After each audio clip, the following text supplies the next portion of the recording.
Kenyans are tired, and if you think Kenyans are tired of the current government and the president, then you need to think again. Not to tell Irungu Kang'ata asilete kierere Kalou. Not just with President Ruto, but they are also tired with the opposition, including Rigathi Gachagua.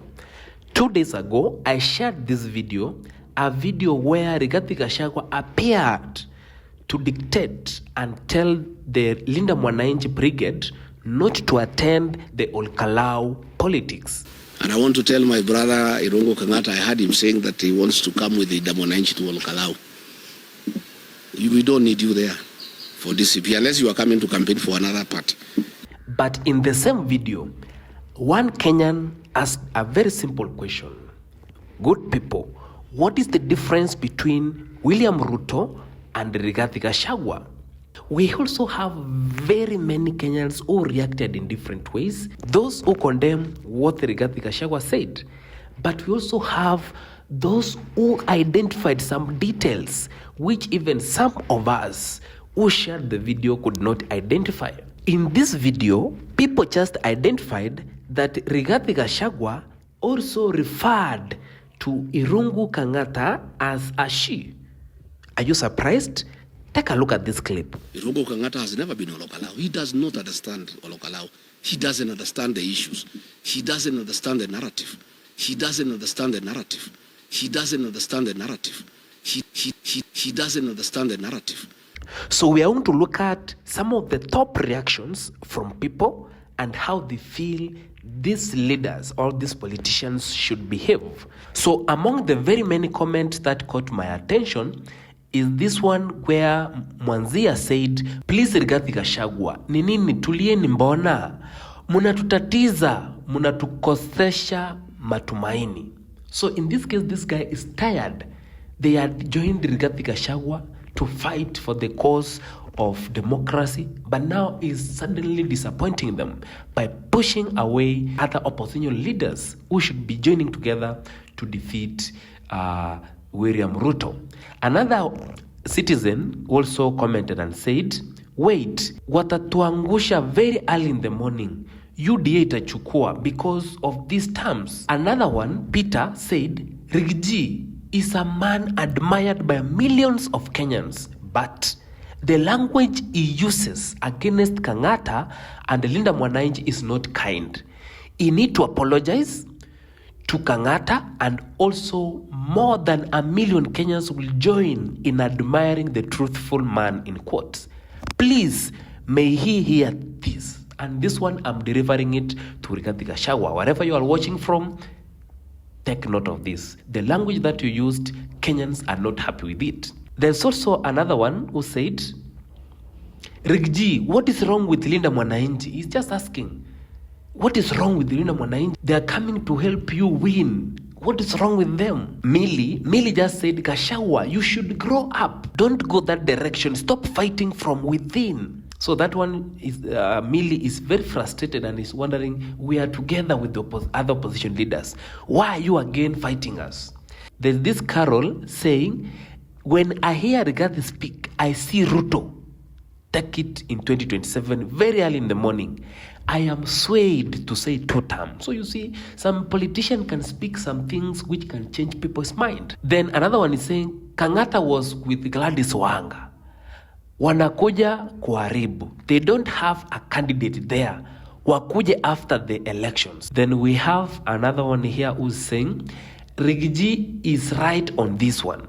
He said goons would be ferried over the weekend to Kalou for a distraction and operate within after the by-elections. If they go there and the goons attack them, or there's mayhem, the election could be cancelled. Let them go after the by-election. This one is also advising Linda Mwananchi and those people who are against the Gachagua's terms that they should go, or the opposition like Linda Mwananchi should go to Kalou after the by-elections. Then we have this one called World Soccer. He's saying Rigji should minimize the dictating terms to everyone. Kenya is a democratic country. So World Soccer is frustrated and is saying that Rigathi Gachagua should stop dictating other people. And in this case, is also reminding us that Kenya is a democratic country. So we have Jacqueline is saying, Wewe mzee, stop, you are jealous. Please, for God's sake. Then there's this another one, Jay Kenya is saying, if the opposition cannot agree to field one candidate for Kalou, where is the hope to stop divide and rule from Ruto?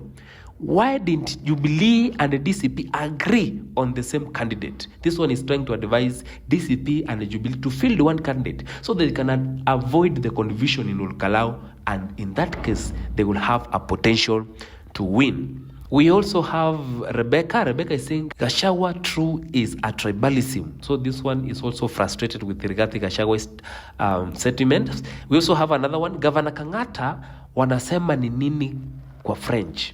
Please, can you translate to me? Then another one, David is saying Kangata was with Wanga. He is double closing. Rigiji knows what he's saying. Then we also have another one. Justin Motors is saying Gachagua is right. There should be boundaries in opposition. Do you think there should be boundaries in opposition? Leave your comment. Let's hear from you. Then we also have this another one called Mwangi. Mwangi is saying it is sensitive in Kalou after the IEBC threats. Look what happened today. With your theories, leave Ligiji alone. 2 months the campaign have been going on, but they chose to go after the IBC threats. Then we also have Priscilla who is saying, iyo mdomo mtashindwa na UDA. Then we also have Ngugi. Ngugi is saying, Gachagua leave Kangata and Sifuna alone. I don't like Ligiji, but I hated the way he was hounded out of office. Then we also have updates. Update is saying Kalou, it should be city now. I think this one is referring to the goods that they are receiving there.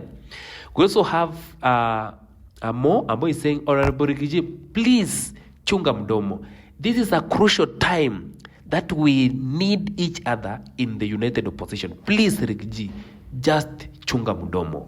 We need each other at this time and moment for us to defeat Ruto in 2027. We also have Square who is saying Gachagua is jealous of Sifuna. I am telling you, this guy is more dangerous than the current president. Do you think so?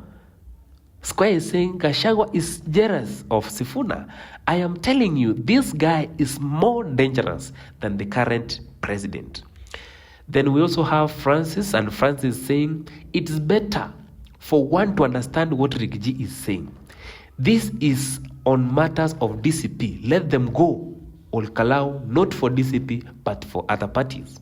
So that one seems to be joining Gachagua. We have also David Gatuma who is saying the comment Wamunyoro has just made falls far below expectations. How can he advise leaders, politicians, party leaders, or party heads, and the presidential hopeful to shy away from a parliamentary election? This expose is native and a display of extreme ignorance. UDA has and many liabilities in terms of leaders. Him among them, we thought he had seen the light. That is David's thought. We also have David who is saying, Goon have been paid, given DCP uniform to go and attack Linda Mwananchi so that after it will be said that Gachagua did it. This is also a defense to Gachagua. We also have Hairinu saying, laying sometimes Gachagua needs wisdom. Then we also have Biri saying, hapo mzee ameanguka kabisa. Then we also have Mwangi. Mwangi is also saying, it's only people with brains can understand what Rigiji is saying. Love him or hate him, huyu mzee uona mbali than cheap politicians. Then another one is asking, Kangata Irungu is not a sheep, please. So he's pleading with Rigathi Gachagua not to demean Irungu Kangata because he's also a leader from the area. We also have Grace with saying, I hope he had his reason. He means something, guys. Janet is saying, apologize or we go back to hating you. Tulia, tumesahau mambo ya shares, tukaanza kukupenda. Tena umesahau. So this one is warning Gachagua. So that's going to mark the end of this video. If you are a new member, welcome and don't forget to subscribe. But if you are a regular member, don't forget to like and also leave your comment and your views on your political landscape in this country. See you in the next episode.